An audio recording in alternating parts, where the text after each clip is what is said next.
Mizkif est passé du statut de roi de Twitch, cofondateur d'OTK, attirant des millions de spectateurs et gagnant des millions de dollars, à tout perdre. Les controverses se sont accumulées, le laissant sans sponsor, avec une audience en baisse et une bataille juridique en cours. Je m'appelle Ryan, et voici les conséquences brutales pour Mizkif. 5 ans avant toutes ces controverses, Mizkif était au sommet de Twitch. Il a explosé grâce à des idées créatives et virales, comme ses légendaires streams où il dormait, où les fans essayaient de le réveiller avec des dons. Puis, le 11 octobre 2020, Mizkif a cofondé One True King, aux côtés de poids lourds comme Asmongold, Sfond, Rich Campbell et Tips Tips Out. Début 2021, Mizkif a atteint 1 million d'abonnés sur Twitch, avec un pic de spectateurs simultanés de près de 192 000 le 14 juin 2021 lors de l'un de ses streams OTK, d'août 2019 à octobre 2021, il a gagné environ 2 millions de dollars rien que grâce à Twitch, ce qui l'a placé à la 23e place sur la liste des plus gros revenus. Il a couronné le tout en remportant le prix du meilleur streamer Just Chatting aux Streamer Awards 2021, consolidant ainsi sa place de roi du contenu décontracté axé sur la personnalité. Il ne faisait pas ça uniquement pour l'argent non plus. Mizkif a récolté des milliers de dollars pour des associations caritatives comme l'Hôpital pour enfants Saint-David et a organisé un événement de descente en rappel très médiatisé avec la fondation Make-A-Wish en juin 2021 qui a permis de récolter plus de 20 000 dollars. Mais même à son apogée, de petites fissures commençaient à apparaître, notamment à cause de ses liens avec Ice. Poseidon, qui à l'époque était largement connu pour ses bannissements répétés de plateformes comme Twitch, et Crazy Slick, dont la réputation dans le milieu du streaming était déjà entachée par des allégations de comportements inappropriés qui n'avaient pas encore été rendues totalement publiques. Ce sont ces relations qui ont rendu Mizkif vulnérable et qui ont finalement contribué au premier grand scandale qui allait marquer l'année 2022, mais qui couvait déjà en coulisses dès 2020 lors d'une fête privée. La streameuse Adriana Lee, après avoir beaucoup bu et s'être évanouie, a allégué que Crazy Slick, le colocataire et meilleur ami de longue date de Mizkif, avait eu un comportement inapproprié avec elle.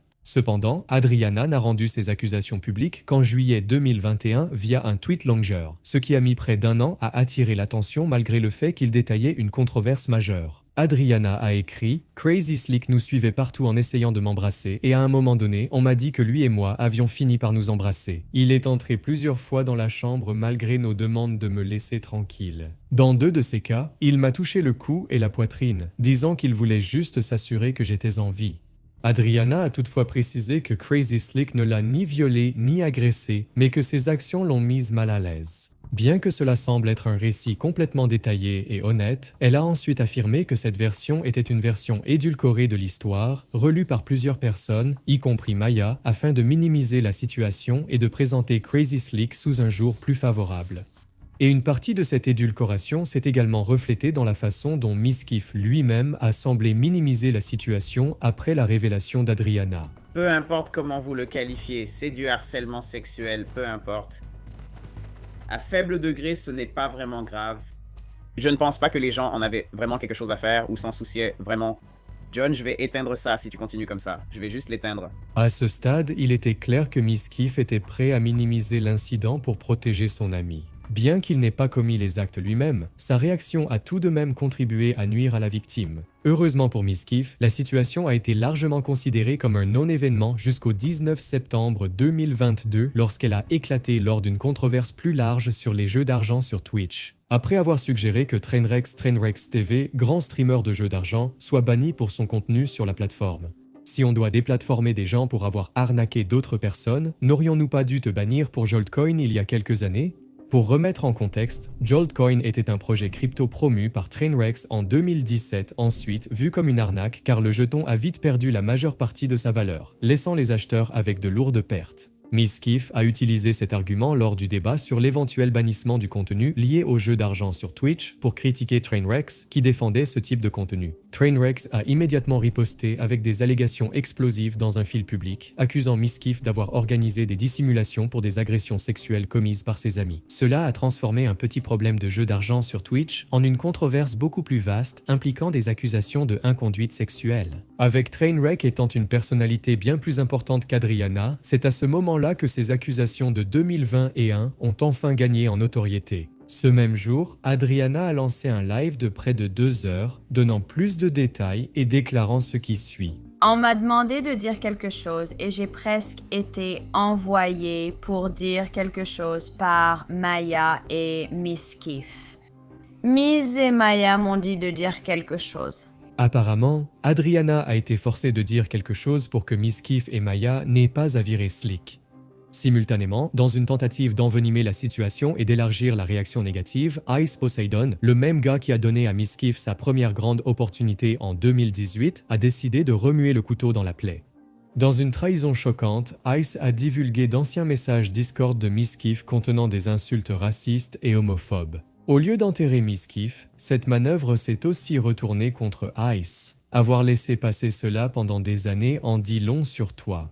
L'incident a toutefois révélé un écart entre l'image publique de Miss Keef, réputée proche des gens et engagée dans des œuvres caritatives, et le comportement exposé par cette controverse. Cela montrait aussi qu'il était prêt à défendre des accusés, même si cela empirait la situation et augmentait la pression sur la victime. Les mêmes relations douteuses du début, Ice et Crazy Slick, qui avaient aidé Miss Keef à accéder à la célébrité, étaient désormais les personnes mêmes qui le faisaient chuter. Finalement, en raison de la pression publique croissante autour de cette affaire, Miss Keef a été contraint d'expulser Crazy Slick de son domicile. Et il a publié des excuses publiques sur Tweetlonger, déclarant « À Adriana et à toutes les personnes touchées par le harcèlement sexuel, je suis désolé pour ces déclarations. Le harcèlement sexuel, quel qu'en soit le degré, ne peut jamais être considéré comme anodin. » Cependant, ces excuses ne l'ont pas protégé des réactions des autres streamers qui ont souligné la gravité du problème et ont clairement indiqué que les harceleurs sexuels, ainsi que ceux qui les couvrent, ne devraient pas échapper à leurs responsabilités.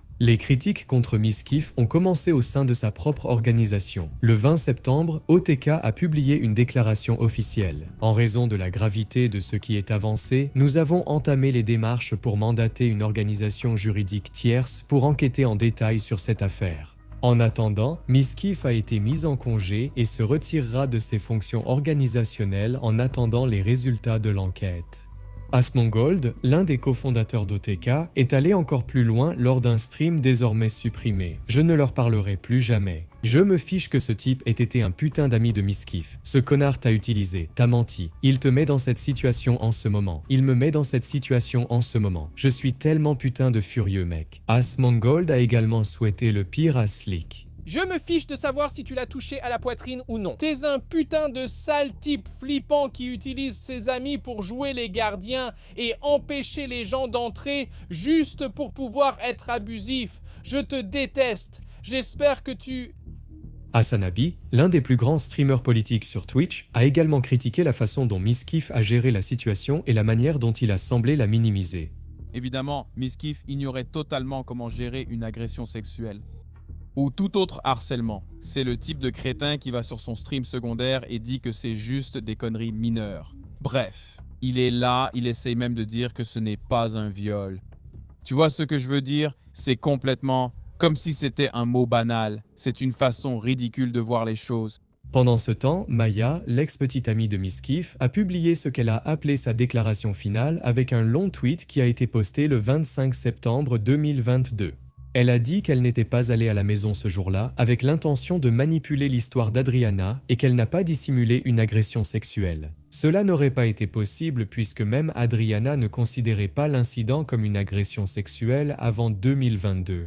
Néanmoins, elle s'est excusée pour la dynamique de pouvoir et le tort causé. Elle a ajouté « J'assume l'entière responsabilité d'avoir commis cette erreur. Je suis profondément désolée auprès d'Adriana pour mon implication. » Ensuite, les répercussions plus larges se sont rapidement propagées. Quelques semaines après l'explosion du 22 septembre, les sponsors ont commencé à se retirer. Ce qui a aggravé la situation, c'est que ce n'était pas seulement Miss Keef qui subissait les conséquences, l'organisation qui l'a cofondée a également été touchée, car les principaux partenaires d'OTK se sont discrètement retirés ou ont refusé de nouveaux partenariats. Selon un employé d'OTK, il y avait beaucoup de sponsors qui ne voulaient tout simplement plus travailler avec nous après l'affaire Miss Keef. La première chose qu'un responsable de la sécurité de la marque de l'une de ces grandes entreprises du Fortune 500 voit lorsqu'il tape OTK, c'est agression sexuelle. Avec les partenaires d'OTK qui se retiraient, l'impact sur Mizkif lui-même est devenu encore plus prononcé. En mars 2023, son audience moyenne simultanée avait nettement chuté par rapport aux 50 000 qu'il atteignait constamment plus tôt en 2022. Ses abonnés sur Twitch ont également diminué dans les 6 mois qui ont suivi la controverse. Même après que l'enquête de Jackson Waller l'a blanchi de toute preuve directe de dissimulation à la fin de 2022, début 2023 et qu'OTK l'a réintégré sous probation, Mizkif a quand même eu du mal à se remettre. Bien qu'il ait été blanchi légalement, OTK a maintenu que Mizkif avait fait preuve d'un mépris total pour la gravité des comportements sexuels déplacés et des préjugés raciaux. Et c'est précisément cette déclaration qui est restée dans l'esprit des gens. Ses excuses lors de son retour au début de 2023 n'ont pas non plus suffi. Il n'a toujours pas rétabli la confiance. Je présente mes excuses, surtout aux victimes d'agressions sexuelles.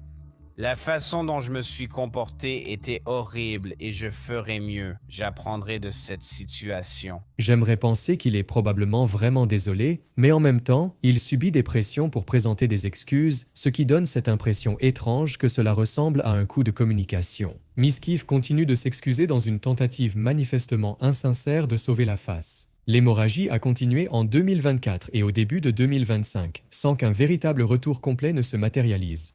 Malgré les efforts de Mizkif pour se reconstruire via des streams réguliers sur Twitch, des vlogs à la salle de sport et des apparitions dans des podcasts comme Steak and Eggs. Ironiquement, cela se passait avec Asmund Asmongold, qui avait pourtant affirmé ne plus jamais lui parler. Bienvenue dans l'émission Miz, comment vas-tu? Je vais très bien. Pourquoi m'avez-vous applaudi? Je ne sais pas, je pensais que ça te rendrait la chose encore pire. J'ai suivi car tout le monde le faisait. Cela fait 30 minutes que je suis là. On a déjà parlé. Ouais, à peu près. C'est à peu près ça.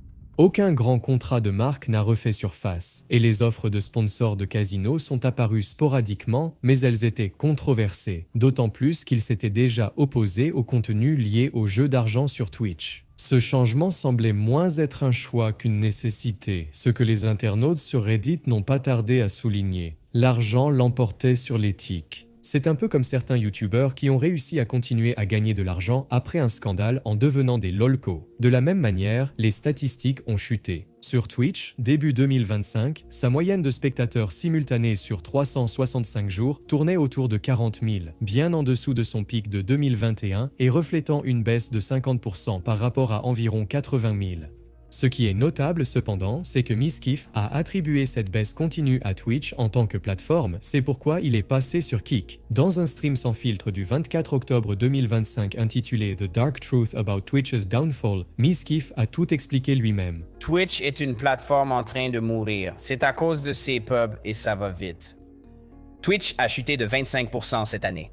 Twitch continue de chuter depuis le pic en 2021. Les spectateurs, cependant, ont rapidement fait valoir que ce n'était pas Twitch, mais plutôt sa propre chute. Ainsi, au début de 2025, 3 ans après la controverse, Mizkif n'avait plus grand-chose à montrer. Plus de sponsors, un revirement désespéré sur sa position concernant les jeux d'argent, une audience en baisse et une tendance à blâmer Twitch pour sa chute. Il n'a jamais retrouvé son élan de 2021, puis une autre controverse a éclaté. Cette fois, c'était le 25 octobre 2025. Emiru, ou Emily Shunk, la petite amie discrète de Mizkif depuis janvier 2022, est passée en direct sur Twitch pour un stream qu'elle a intitulé « Les 3 dernières années de ma vie ». Dans un long stream sans filtre, elle a détaillé ce qu'elle a décrit comme un schéma d'abus psychologique et domestique à son encontre. Selon elle, cela a commencé à peu près au même moment que la controverse autour d'Adriana. Cela laissait entendre que Mizkif n'était pas seulement capable de couvrir des mauvais comportements, mais qu'il pourrait aussi en être lui-même l'auteur. À l'époque, cependant, Emiru est restée silencieuse parce que la relation n'était pas connue du public. Pourtant, en coulisses, Emiru essayait de le soutenir, même lorsqu'il déchargeait son stress sur elle. Après cela, son comportement a commencé à empirer, ce qui, je veux dire, a du sens. Vous savez, il était très stressé. J'ai vraiment tout fait pour l'aider et être là pour lui parce que je croyais vraiment en lui. Au début, on pourrait penser que Mizkif avait juste des difficultés, mais Emiru a aussi partagé des choses qui se sont passées même avant la controverse, ce qui en dit long sur la façon dont il agissait même sans pression. Il lançait des bouteilles en plastique remplies de liquide sur moi, malgré mes protestations et ma peur, alors que je lui disais que cela me faisait facilement des bleus. Et une fois, ça m'a même touché à l'œil, ce qui m'a valu un œil au beurre noir. Mais il disait toujours « tu sais, que c'était un accident. Et moi, je me disais, oui, c'est un accident. Genre, Et même s'il était stressé et qu'il ne s'est jamais vraiment remis de l'histoire avec Adriana, ça n'excuse quand même pas la façon dont il l'a traitée. D'après Emiru, les choses ont empiré après la controverse. Ça a commencé par de petites choses, comme être en compétition avec elle et se montrer passif-agressif. Et puis je regarde mes messages Discord et il est en train de m'écrire. Il me dit genre, Amy, tu sais, je vais me suicider. J'ai attendu. Ou je vais me suicider. J'ai attendu si longtemps pour ça, etc. En gros, il était contrarié parce que j'avais plus de spectateurs que lui. Il commence à marcher derrière moi pendant mon stream et à claquer la porte si fort que mon filtre anti-bruit le capte. Donc même les gens sur mon stream peuvent entendre que ça se passe. Il a jeté son téléphone contre la commode et a commencé à crier parce que j'avais publié une vidéo YouTube dans les mêmes jours que lui et la mienne marchait mieux. La situation s'est aggravée lorsqu'il a commencé à être physiquement agressif envers elle. Il détruisait des meubles devant moi, il lançait des objets devant moi et près de moi, et j'allais dans ma salle de streaming et je m'enfermais littéralement pour m'éloigner de lui. Et il frappait à la porte en hurlant contre moi. Et même sexuellement. Il a essayé de monter sur moi et a violemment glissé sa main dans mon pantalon. Et j'ai crié. Et quand j'ai crié, il a sauté de moi comme un chat. À ce stade, il était clair que quelque chose n'allait vraiment pas. Miskif semblait avoir de sérieux problèmes de contrôle et de colère. Emiru subissait les conséquences de problèmes qu'elle n'avait pas causés. Par exemple, quand on conduisait ensemble, il roulait à plus de 240 km/h. Une fois, il a dit « Maintenant, on va tous les deux mourir », comme s'il menaçait de nous tuer. Et Monsieur Beast avait invité un autre streamer. Et il disait « Monsieur Beast a invité ce gars dans sa vidéo, et pas moi ». Et moi, je me disais « Eh bien, tu sais, oui, je suppose ». Ce qui l'a amené à rouler à plus de 240 km/h en voiture et à parler de se suicider en le faisant. Cela montrait aussi à quel point il était peu sûr de lui. Il se montrait contrôlant envers Emiru, mais en même temps, il avait peur d'être exposé. Amy, il est arrivé et il était très agressif physiquement. Il disait « Amy, qu'est-ce que tu fais ?» Il était en colère. Et puis, dès qu'il s'est retourné et qu'il a vu cette autre personne debout là, il s'est instantanément dégonflé et a changé de ton. Il a dit « Amy, je me demandais où tu étais. Tu rentres à la maison ?» En effet, Emiru a partagé une information qui a amené les gens à s'interroger encore davantage sur l'affaire Adriana, car elle a montré qu'il s'était comporté de façon similaire avec elle. Et il me coachait et me disait de dire aux gens ou aux autres streamers qui posaient des questions parce qu'ils étaient inquiets, il disait « Dis-leur que je ne t'ai jamais frappé. Assure-toi qu'ils sachent que je ne t'ai jamais frappé. » Les déclarations d'Emiru ont plongé Miskif dans une nouvelle spirale descendante. Il s'était à peine remis, et maintenant que le contre-coup frappait à nouveau, tout comme lors de la controverse avec Adriana, il a réagi d'une manière qui n'a fait qu'empirer les choses. Je n'ai pas été parfait et je repense à ces situations avec beaucoup de honte. Je regrette que cela ait dégénéré, mais Amy a aussi été violente. Elle me lançait des objets et je frappais les murs ou claquais les portes par agressivité. Une fois, j'ai dit vouloir me suicider lors d'une dispute. La vidéo ne ressemblait pas à des excuses. Au contraire, elle donnait plutôt l'impression d'une riposte, car il faisait passer Emiru pour quelqu'un de toxique aussi, et justifiait ainsi ses propres actes. Je voulais sans cesse m'éloigner d'elle. Je l'utilisais pour le contenu, mais après le stream, je préférais être seul. Je ne savais pas comment rompre. Il a aussi dit qu'il essayait simplement de la protéger depuis le début. Quelqu'un a percuté mon Audi R8 sur le parking et s'est enfui. Alors qu'on pensait à un spectateur schizophrène, on nous a signalé que la personne était maintenant à l'intérieur armée. Ma priorité était Amy. Je voulais qu'elle soit en sécurité. Les flics sont arrivés. Le conducteur ivre armé a été condamné à 3 à 5 ans. Amy et moi étions terrifiés. Sur le retour, on s'est tenu la main, conscients d'être liés par le traumatisme. Je ne voulais pas qu'un homme lui fasse du mal quand je ne suis pas là et je voulais la protéger. Malgré la réaction de Miskif, Asmongold a exprimé sa sympathie envers Emiru sur son stream, qualifiant la situation d'horrible et s'excusant alors qu'il n'était pas responsable. Je m'excuse pour deux choses. D'avoir fait des allusions vagues à ce sujet et d'avoir dit cela. Et je m'excuse aussi de lui avoir donné une plateforme, d'accord? Je veux dire, la vérité, c'est que je ne pouvais pas savoir. J'ignorais tout cela quand je l'ai rencontré. Il a dit qu'il aurait aimé revenir en arrière. Très souvent, je me demande, et c'est comme si je pouvais revenir en arrière. Est-ce que je le ferais? Est-ce que j'effacerais tout ça? Et il y a une grande partie de moi qui pense que j'aurais dû. Non. Je n'aurais jamais dû faire tout ça parce que ça n'a mené qu'à tellement de traumatisme et de stress. Et juste, Mais au final, Asmongold semblait partagé, critiquant Miskif tout en prenant clairement le parti d'Emiru. On m'a dit que Miskif avait eu des comportements privés qui m'ont donné une mauvaise image, mais il ne m'a jamais rien fait de grave personnellement. En fait, il ne m'a vraiment jamais rien fait. Et donc, je ne sais pas. La situation s'est encore aggravée quand, à peu près à la même période et pour des raisons différentes, OTK a retiré Mizkif en tant que membre. Ils ont également repris plus d'1 million d'actions de la société sans le payer, tout en lui demandant un remboursement. Après son éviction, Mythical Talent, gestionnaire d'OTK, a annoncé la rupture du contrat et réclamé près de 600 000 $ de dommages et frais. King Gaming Labs a aussi fait des déclarations similaires. Avec tout cela qui se passait en même temps, Mizkif a intenté un procès pour diffamation le 5 novembre 2025 contre Emirou, Asmongold, OTK Media, Mythic Talent et King Gaming Labs. Il a déclaré que ces accusations étaient fausses et qu'il avait déjà perdu plus de 896 000 $ en actions et en frais à cause d'elle. La situation d'Emirou ayant mené à une action en justice, toute la communauté du streaming a vite été impliquée. À part Asmongold, XQC a été l'un des premiers à réagir avec le plus de véhémence. Il est passé en direct presque immédiatement après le stream d'Emirou et a interrogé Mizkif sur son obsession pour les chiffres. Même après, j'ai dit ça en direct et les gens trouvaient ça bizarre. Vous étiez fâché que j'ai révélé ça. Oui, il était énervé quand Maya était en live et faisait de bons chiffres. Si l'un d'entre vous, et il a même dit ça à son propre streamer, les gens l'ont dit. Tout va bien. Ils ne sont pas sains. Je ne voulais pas y aller trop fort à l'époque, mais c'est terrible. Valkyrie a également parlé de la situation et a exprimé sa sympathie envers Emirou.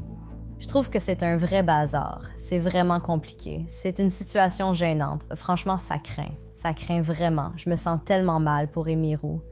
Elle a également exprimé à quel point elle était troublée par le schéma récurrent de harcèlement dans la communauté du streaming. Est-ce que les streamers ne peuvent pas simplement arrêter de toucher les gens? Genre, est-ce que tout le monde ne peut pas juste arrêter de toucher les autres? Certains streamers ont été plus directs et ont condamné Miss Mizkif. Vous vous êtes déjà demandé si n'importe quel type d'abus dans lequel elle n'est certainement pas impliquée, d'ailleurs? Pourrait être réactif? Les gars, elle portait encore son pyjama Cookie Monster alors que je lui avais dit de ne pas le mettre. Alors j'ai donné des coups de poing dans ce putain de mur. Eh bien, ça a beaucoup de sens. Ouais, ça semble être une réaction proportionnée. Le public plus large a aussi partagé ses réactions, beaucoup prenant le parti d'Emirou. Rappelez-vous, elle ne dit au public que ce qu'elle est à l'aise de partager. Ce type est une menace. Le gars qui a couvert un viol était aussi violent dans ses relations. Personne n'est choqué. À ce stade, il était clair que Mizkif avait dépassé le point de non-retour et l'ampleur des conséquences auxquelles il allait faire face rendait cela indéniable. En plus des sanctions financières dues à la rupture avec OTK, l'audience de Mizkif sur sa plateforme principale, Kick, a chuté brutalement dans les mois qui ont suivi et ne s'est presque pas rétablie. Après octobre 2025, la moyenne de spectateurs de Mizkif est tombée en dessous de 7000. Parallèlement, il semblait s'être complètement éloigné de Twitch après l'incident, avec son dernier stream ayant eu lieu au dernier trimestre de 2025, où il n'avait en moyenne qu'environ 20 000 spectateurs, accompagné d'un nombre d'abonnés qui a diminué et est depuis resté quasiment inchangé. En fait, il a officialisé ce départ en décembre 2025 à travers une vidéo sur le thème de Star Wars publiée sur son compte Twitter. Sur YouTube, son nombre d'abonnés a également pris un coup, chutant d'abord de 40 000 puis continuant de baisser de 40 000 supplémentaires en février 2026. Donc, après tous ces dégâts, on pourrait penser que Mizkif s'éloignerait des réseaux sociaux, réfléchirait et apprendrait de ses erreurs. Mais non, en mars 2026, il est toujours très actif, mais avec un public beaucoup plus restreint. Sur YouTube, il continue de publier, mais principalement du contenu de réaction sur des drames de couple, ce qui atteint à peine 50 000 vues. Sur d'autres plateformes, il revient constamment sur la controverse autour d'Emirou et cherche à se présenter en victime. En fait, sur Instagram, il a récemment mis en ligne une vidéo où il s'est effondré et a accusé Emirou d'avoir inventé ses accusations. Voici ce qu'elle a écrit. C'est la personne qui, en direct devant 60 000 spectateurs, a affirmé que je l'avais agressé, ce qui a fait que plus personne ne m'a parlé pendant des années, voire pour le reste de ma vie. On m'a traité de putain de violeur. Qu'est-ce que c'est que ça? Là, elle dit littéralement que c'était sa définition émotionnelle, pas la définition d'une agression. Sa chaîne Kick est toujours active, mais beaucoup de ses vidéos tournent maintenant autour de streams de jeux d'argent qui dépassent à peine les 20 000 vues, ce qui est bien loin de là où il en était autrefois. Surtout quand on considère qu'il était l'un des streamers les plus regardés à son apogée. Sur la même plateforme, où il publie aussi ses vidéos sur YouTube, il a mis en ligne des réactions à des événements comme le documentaire de Tecton, un streamer et commentateur de drama de longue date sur Twitch par Kik, connu pour ses grandes querelles en ligne. En fait, il a admis qu'il est en conflit avec lui depuis 2025. Tecton me harcèle sans arrêt depuis presque 1 an et demi, m'accusant de tellement de choses horribles et dégoûtantes, m'accusant sans cesse et poussant son chat à me détester. En suivant Tecton, Mizkif a également trouvé un nouvel angle pour revenir sur ses anciennes controverses, utilisant souvent sa plateforme pour défendre son point de vue tout en critiquant Asmongold et Emiru. Je me demande pourquoi Asman m'a attaqué sans relâche pendant 4 jours d'affilée à propos du fait que j'aurais soi-disant agressé sexuellement Emiru, entre guillemets, mais pourtant, il n'a toujours pas vraiment parlé de Tecton. Je ne crois même pas qu'il l'ait vraiment dénoncé. Mais pourquoi m'as-tu attaqué pour des choses environ 30 fois moins graves que celles de Tecton et 1000 fois moins graves que celles de Lakari, alors que tu m'as accusé sans cesse pendant 4 jours. Avec Emiru, c'était souvent juste des rumeurs. Pourtant, tu n'as rien dit sur Tecton ni Lakari. Je suis toujours aussi perplexe de voir qu'Emiru, qui avait un podcast avec Tecton, n'a pratiquement rien dit à part bannir le mot dans son chat. En parlant d'eux, le procès de Mizkif contre Emiru, Asmongold et OTK Media est toujours en cours et il n'y a pas encore de décision finale. Et avec Emiru, qui a récemment déposé une requête pour rejeter l'affaire, où elle décrit ses déclarations comme une vérité émotionnelle, un point qu'Henry Résilient, un YouTuber et commentateur juridique, a souligné comme un élément crucial dans l'affaire. La vérité émotionnelle est une défense utilisée dans les affaires de diffamation, soutenant qu'une déclaration reflète l'expérience authentique d'une personne plutôt qu'une affirmation objectivement fausse, ce qui peut rendre la preuve de la réelle malveillance plus difficile. Selon les mots d'Henry, si la vérité émotionnelle l'emporte, c'est terminé pour l'affaire de diffamation contre Mizkif. Si l'argument émotionnel est écarté, alors Mizkif a une affaire. Donc je pense que toute cette affaire contre Emiru va dépendre de si le juge considère son live comme sa vérité émotionnelle ou comme une déclaration factuelle utilisée pour détruire Mizkif. En d'autres termes, la vérité émotionnelle est la meilleure défense d'Emiru. Henry a également analysé la déclaration récente d'Asmongold, où Asman a demandé que la plainte en diffamation contre lui soit rejetée. Asman va demander le rejet des accusations de Mizkif contre lui, conformément à la règle 12, la réponse de Mizkif ne change rien. En d'autres termes, la requête d'Asmongold affirme que Mizkif ne donnera aucun contexte au tribunal dans sa plainte. Sinon, il serait évident que rien de ce qui le contrarie ne peut être considéré comme diffamation. Selon l'équipe juridique d'Asmongold, Mizkif avait déjà fait plusieurs aveux publics avant les commentaires d'Asmongold. Par conséquent, Mizkif ne peut pas poursuivre Asmongold pour diffamation simplement pour avoir répété et approuvé certaines de ses propres déclarations. Après que Henry a expliqué ses failles dans sa vidéo YouTube, Mizkif a réagi en attaquant Henry, tout comme il l'avait fait avec Asmongold et Emiru. Et le truc drôle, c'est qu'est-ce qu'Henry en sait? Vous ne comprenez pas ça. Que sait-il? Donc, dernièrement, Mizkif essaie surtout de garder ce qui reste de sa fanbase, cherchant souvent de la sympathie sur Kik par tous les moyens possibles. Il ne compte pas quitter les réseaux sociaux, car il a toujours un public et les streams de jeux d'argent lui rapportent de l'argent. Cependant, on peut aussi considérer qu'il revient sur la controverse avec Emiru pour attirer l'attention et ainsi maintenir ses vues et ses revenus. Si vous avez aimé cette vidéo, n'hésitez pas à regarder ces autres vidéos et n'oubliez pas de vous abonner.